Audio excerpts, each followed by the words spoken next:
चले गए।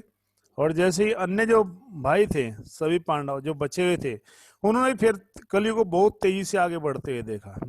और क्या क्या लक्षण दिखाई दिए, अर्जुन अन्य भाई देख रहे हैं। अब जो क्या कह रहे हैं कि लोगों की जो चेतना है वो इतनी शुद्ध नहीं रहेगी, और इस प्रकार से उन सबने जो है भी क्या किया, भगवान में अपनी चेतना को क्या के लिए स्थिर कर लिया, सभी पांडवों ने भी। और जो है भगवान का जो है परम धाम का भी ध्यान करने लगे, जिसको गोलोक वृंदावन कहते हैं।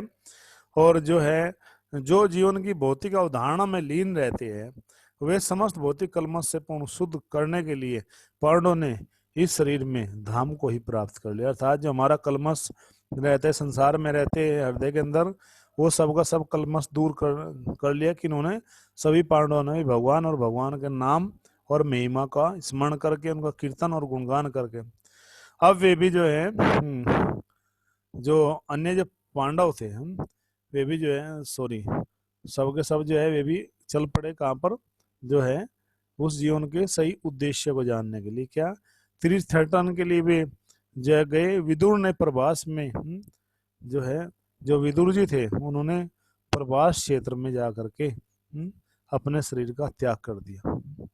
अब यहाँ पर विदुर जी का भी वर्णन आता है, उन्होंने भी अपने शरीर का त्याग कर दिया, क्योंकि भगवान श्री कृष्ण के विचारों में ही हमेशा मगन रहते थे। पहले भगवान के विषय में क्या किया, सबसे पहले भगवान के विषय में सुना था तो किसने त्याग किया था अपने शरीर को, किसने छोड़ा था, कौन बताएगा।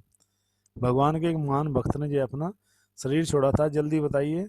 जैसे उसने सुना था कि भगवान चले गए अपने धाम में, भगवान नहीं रहे, तो इतना सुनते ही उन्होंने तुरंत अपना शरीर छोड़ दिया था।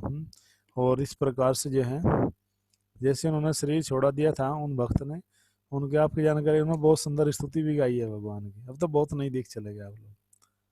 यस, थैंक यू सुहा माता जी। कुंती माता ने, बस बिल्कुल बिल्कुल। कुंती माता ने जैसे ही सुना था अर्जुन के मुख से कि भगवान नहीं रहे, तो शरीर छोड़ दिया था। फिर जो है धृतराष्ट्र और गांधारी जी पहले ही चले गए थे। अब उनको जो है जब ये दोनों चले गए, गांधारी धृतराष्ट्र जी, उन्होंने अपना शरीर छोड़ दिया। फिर जो विदुर जी थे, वे फिर हस्तिनापुर में नहीं आए वापसी लौट करके। क्योंकि वे हस्तिनापुर में कोई रहने के लिए नहीं गए थे, वे तो केवल इसी उद्देश्य के लिए आए थे कि वे उनका भी उद्धार कर दे। एक साधु का साधु कर्तव्य होता है कि मैं संसार में जाने से पहले लोगों को हृदय में भगवत भक्ति की जो चेतना जला दूं। मैं ज्यादा नहीं कुछ कर सकता हूँ, कम से कम मेरा भाई धृतराष्ट्र है, उसकी दुर्गति ना हो, तो उसको बचाने के लिए मैं क्या करूं, मैं उसको किसी तरह से प्रयास करके उसको मैं जो हूँ भगवत भक्ति में लगा दूं। इस उद्देश्य के लिए केवल जो है विदुर जी आए थे।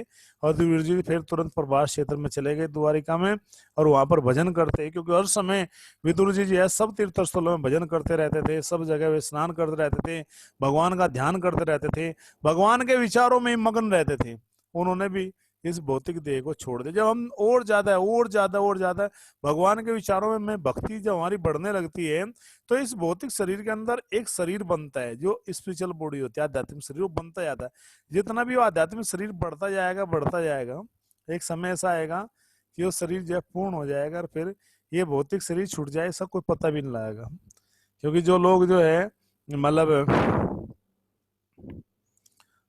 पाप कर्म में डूबे रहते हैं, भगवत भक्ति नहीं लोग करते हैं, उनकी गति इस तरह से होती है कि जो तमोगुणी लोग होते हैं, उनको जो है उनका जो जिनके जो प्राण निकलते हैं शरीर से, वो बताया गया है कि मल द्वार से निकलते हैं, जहाँ से लोग स्टूल पास आउट करते हैं।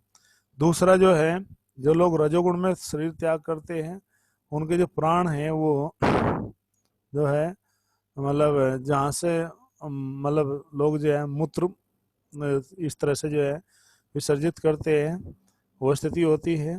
और जो लोग सतोगुण में जो है शरीर छोड़ते हैं, वो लोग आंखों के द्वारा आंख खुली रह जाती है।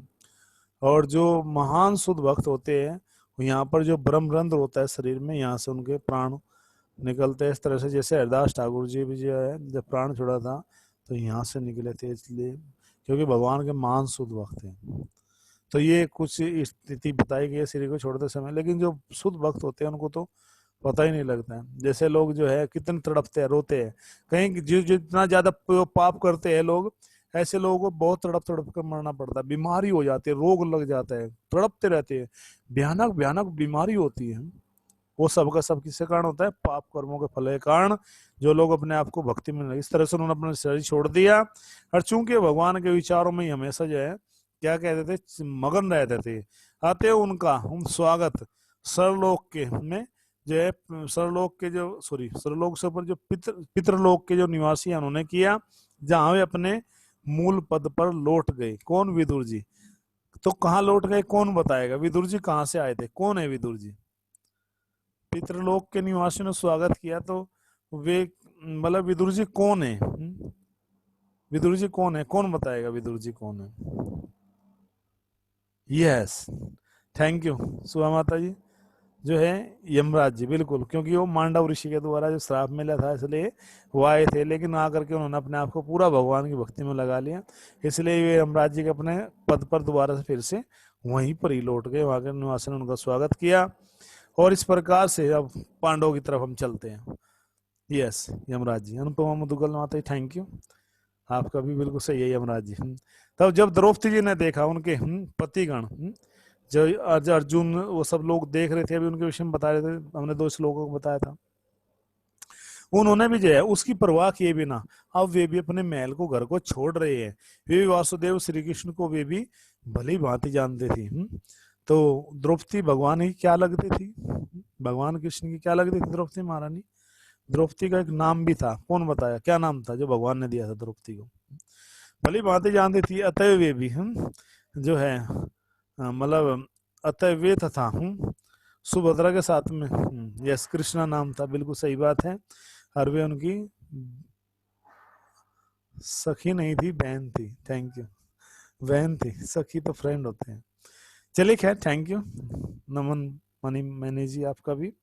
और द्रौपदी जी ने अपने साथ में किसको लिया, कौन बताएगा? ये नहीं बता पाएंगे आप, मुश्किल हो जाएगा आपके लिए। द्रौपदी जी ने भी अपने साथ में किसी को लिया, चारों, मतलब पहले ही युधिष्ठिर जी गए, अब जो चारों भाई बचे थे वे भी अब पूरा तैयारी कर रहे हैं, कुंती महारानी पहले ही चली गई, अब उन्होंने भी अपने साथ में किसी को लिया। किसको लिया? नहीं बता पाएंगे, कोई बात नहीं। उन्होंने अपने साथ में सुभद्रा जी को लिया। किसको ले लिया? सुभद्रा जी को। दोनों ने भगवान श्री कृष्ण जो है, द्रौपदी महारानी और सुभद्रा जी दोनों भगवान के ध्यान में लीन हो गई, और अपने अपने पतियों के जैसे उन्होंने भी उसी गति को, उसी उद्देश्य को, उसी चेतना को क्या कर लिया? प्राप्त कर लिया है। तो इस तरह से जो है फुरबाजी कह रहे कि हमारे जो है जहाज उड़ाते समय यदि कोई आकाश में, कभी के जहाज में आप बैठते हो एयरप्लेन में, तो आकाश आ जाए दूसरे जहाज के जो है, मतलब सॉरी, कहते हैं कि जहाज उड़ाते समय कोई व्यक्ति दूसरे के जहाज को संभाल नहीं सकता।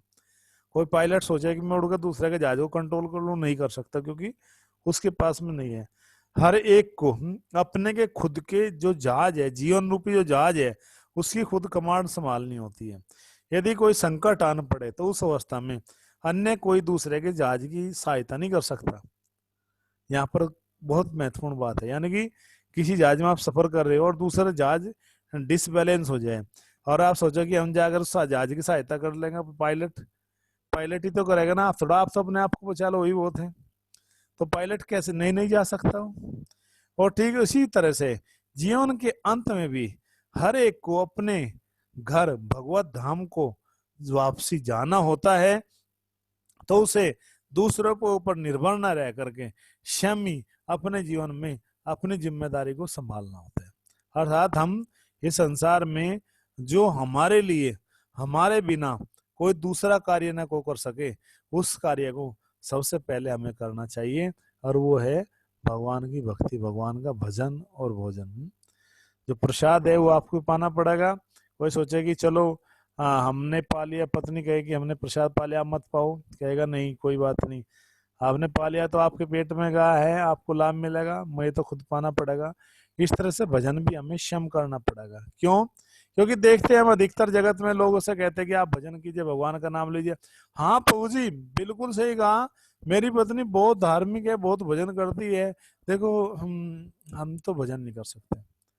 मतलब सब कुछ कर लोगे आप, शाम को दारू पी लोगे, सब गलत काम कर लोगे, भ्रष्टाचार सब कुछ कर लोगे, लेकिन भजन नहीं कर सकते। और सोचा हाँ जी वो भजन कर लेते हैं, वो समय क्या जरूरत है। हाँ हाँ हाँ।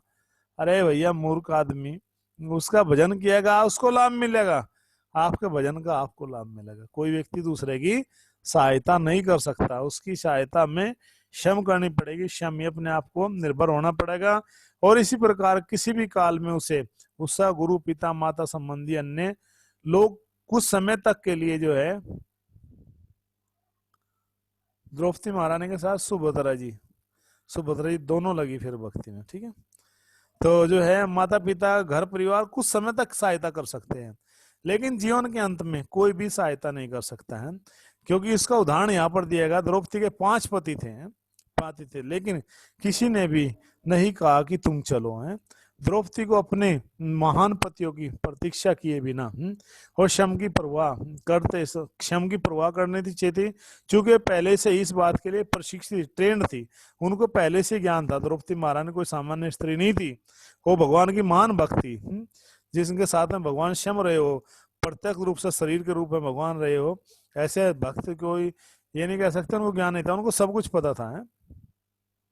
और चूंकि ये जो है तुरंत उन्होंने भगवान वासुदेव जी श्री कृष्ण का ध्यान किया, और पत्नियों को भी उसी तरह से जो अन्य जो है, मतलब यहाँ पर और भी कुछ पत्नियों के विषय में बताया गया है, कुछ और स्त्री भी हो सकती है, उन्होंने भी इसी तरह से जो है ध्यान किया, जो पांडवों की जो और अन्य कुछ पत्नियां थी, गति प्राप्त किया, अर्थात ये बिना शरीर को बदले ही भगवत धाम पहुंच गए। शरीर नहीं बदलना पड़ा उनको, ऐसा कोई वर्णन नहीं है कि उनका शरीर उनको बदला। प्रभुपाद जी ने तात्पर्य में स्पष्ट कर दिया है कि वे जो है भगवत धाम चले गए, उन्होंने इस शरीर को नहीं छोड़ना पड़ा। और वे भगवान शील विश्वनाथ चक्रवर्ती ठाकुर जी का भी मत है, महान एक आचार्य हमारे, वो कहते द्रौपदी और सुभद्रा दोनों को एक जैसा ही फल मिला। यद्यपि यहाँ पर उनका नाम उल्लेखित नहीं है, उनमें से किसी को भी अपना शरीर त्याग करना नहीं पड़ा। उन्होंने भौतिक शरीर नहीं त्याग किया था द्रौपदी ने, ना सुभद्रा महारानी ने, कि भी उन्होंने कोई भौतिक शरीर त्याग किया, नहीं त्याग किया। हाँ, तो आगे कहते हैं कि पांडु पोत्रों के द्वारा पांडु जी के जो पुत्र हैं, जो 5 पांडव हैं, उनके द्वारा जीवन के परम लक्ष्य भगवत धाम के लिए प्रस्थान करने का यह विषय अत्यंत ही शुभ है और पवित्र है। मतलब सुखदेव गोस्वामी जी भी कह रहे हैं कि इतना सुंदर विषय है ये पांडु पुत्रों का भगवत धाम जाने का, द्रौपदी महारानी के भगवत धाम जाने का, कि इससे अति सुंदर विषय हो नहीं सकता।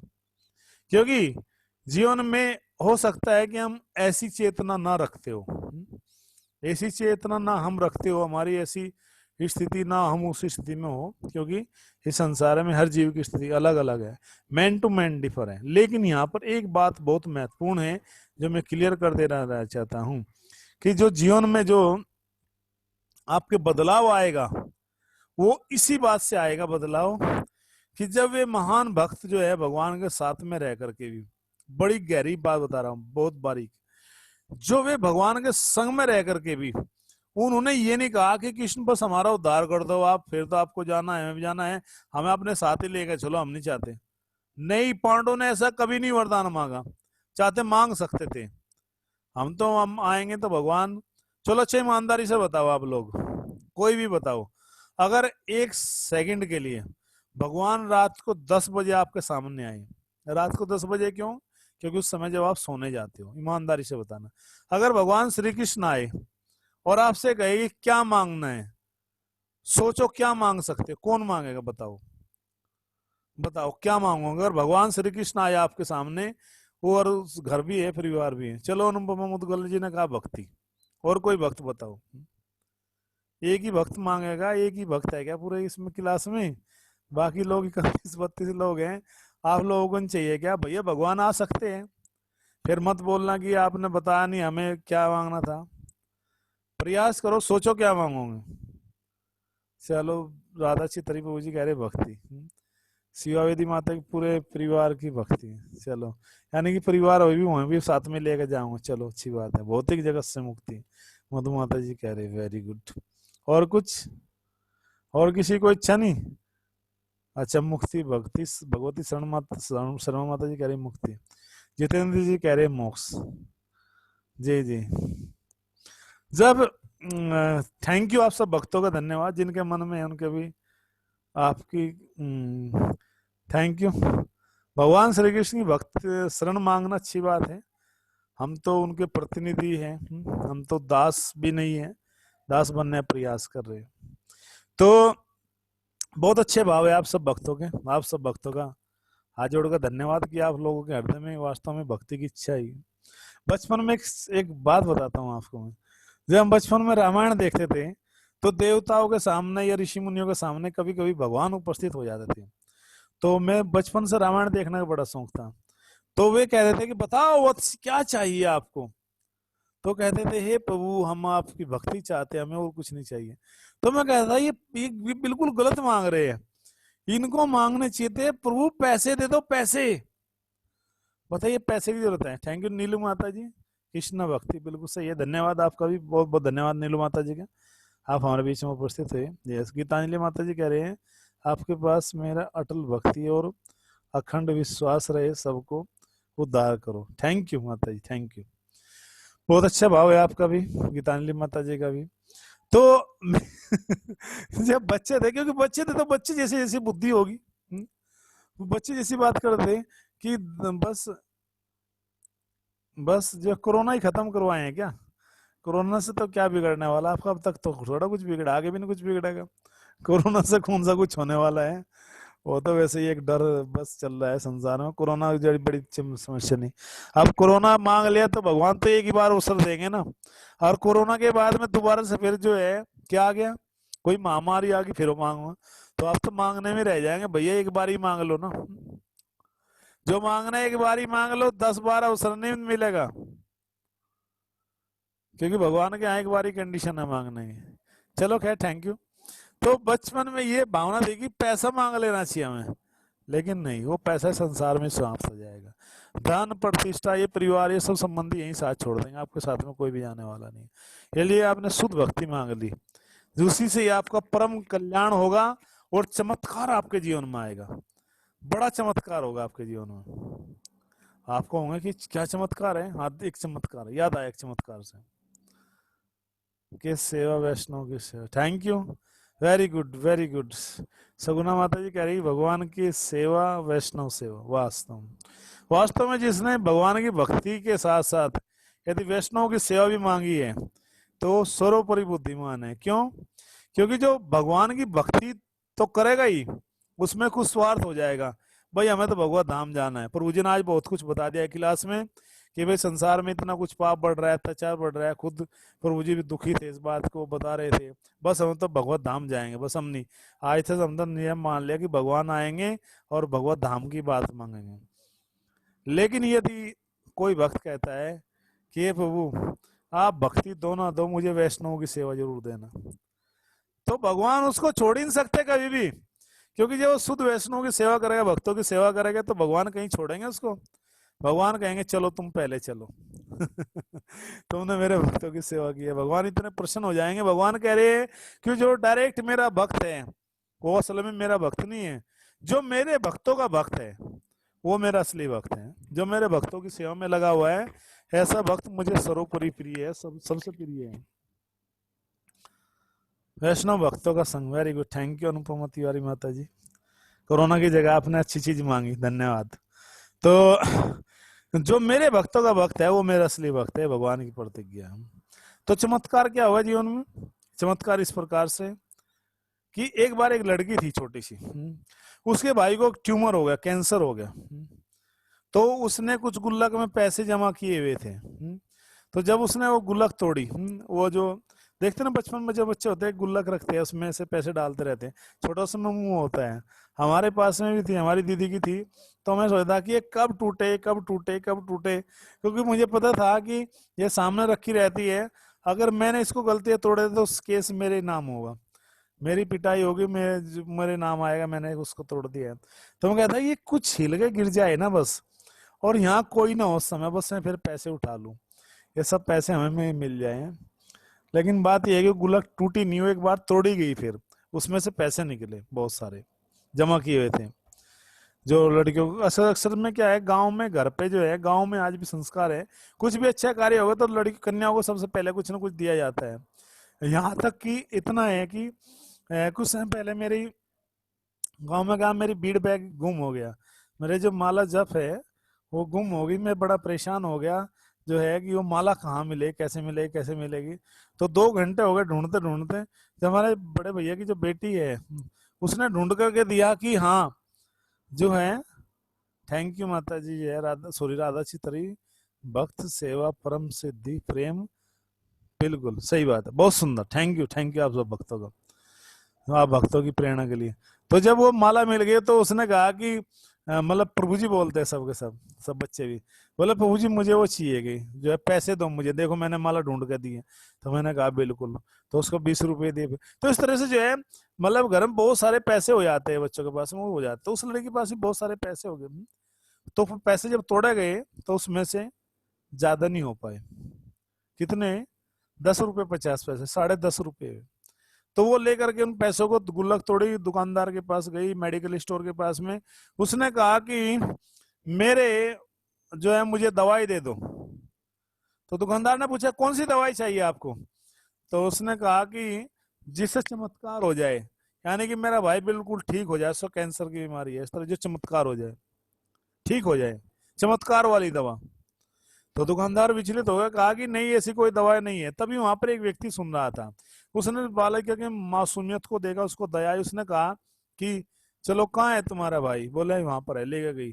तो उस व्यक्ति ने क्या कर दिया, पूरा उसको क्या कर दिया, उसका भाई का पूरा जो रोग था, जो बीमारी थी, जो कैंसर था, जो ट्यूमर था, उसका फ्री में इलाज करा दिया।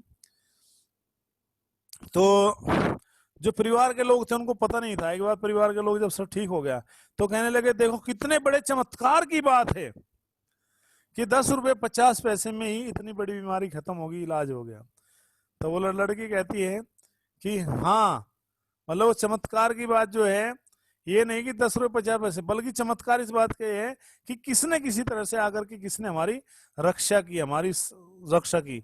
भले ही हम जान पहचान नहीं थी, कोई हमारा भाव नहीं था या हमारी श्रद्धा नहीं थी। इसी प्रकार से जो ये ग्रंथ है श्रीमद् भागवतम, ये कथा जो है, भगवान का जो नाम है, उससे हमारी श्रद्धा नहीं है, योग्यता भी नहीं है। लेकिन यदि हम इस महान कथाओं को सुनेंगे, जैसे यहाँ पर बताएगा, यदि कोई इस पांडवों के जो है इस संसार से जाने की इस कथा को बड़े ध्यान से सुनता है, प्रेम से, भक्ति में, भाव से सुनता है, उसके लिए है जीवन के परम लक्ष्य भगवत धाम के लिए प्रस्थान का जो विषय है वो ये अत्यंत शुभ है। इसको, इस कथाओं को यदि कोई सुनता है भागवतम की, जो परम शुद्ध और पवित्र है, अतः जो इस कथा को भक्ति पूर्वक सुनता है और सुनाता भी है, दोनों ही बात आ गई, सुनता भी है सुनाता भी है, वह जीवन की परम सिद्धि भगवत भक्ति को निश्चय ही प्राप्त करेगा, निश्चय ही प्राप्त करता है। ये सुखदेव गोस्वामी जी कह रहे हैं, किनसे? महाराज परीक्षित को, और सुत गोस्वामी जी उपदेश में यही बात कह रहे हैं कि जो लोग भगवत जो है, क्योंकि भागवतम पूर्ण भगवान एवं पांडव जैसे भगवान के शुद्ध भक्तों की कथा है। भगवान उनके भक्तों की जो कथा है अपने आप में पूर्ण है। अतः भक्ति भाव से जो सुनना, भगवान के नित्य संज्ञों के सानिध्य में ही सानिध्य, इसको भागवत कथा को सुनना और भगवान का संग प्राप्त करना जैसा एक ही बात है। भगवान के संग में ही होता है, क्योंकि वाणी से भी हम भगवान का यहाँ पर क्या कर रहे हैं, संग कर रहे हैं, प्राप्त करना है। भागवत का श्रवण करके जीवन की जो सर्वोच्च सिद्धि है, अर्थात भगवत धाम को प्रस्थान करना को प्राप्त कर सकता है, इसमें कोई भी संदेह नहीं है, कोई भी डाउट नहीं है। तो इस प्रकार से हमने सुना कि पांडवों ने भी भगवान के भगवत धाम को प्राप्त कर लिया, उस परम सिद्धि को प्राप्त कर लिया। तो कल जानेंगे अब कलयुग जो है किस तरह से महाराज परीक्षित के राज्य में प्रवेश किया और राजा परीक्षित ने उस का कलयुग का किस प्रकार से स्वागत किया, उसे पुरस्कार और दंड किस तरह दिया, कलयुग क्या करेगा, किस तरह से सब लोगों की मति को हरण करेगा, ये सब जानने के लिए आप सब बने रहिए हमारे साथ में। कल जो है सही 4 बजे तक, और जो है इतना कहते हम आप सब भक्तों का धन्यवाद करते हैं। आप सबका मैंने स्पीकर खोल दिए हैं, जो भक्त जो है कुछ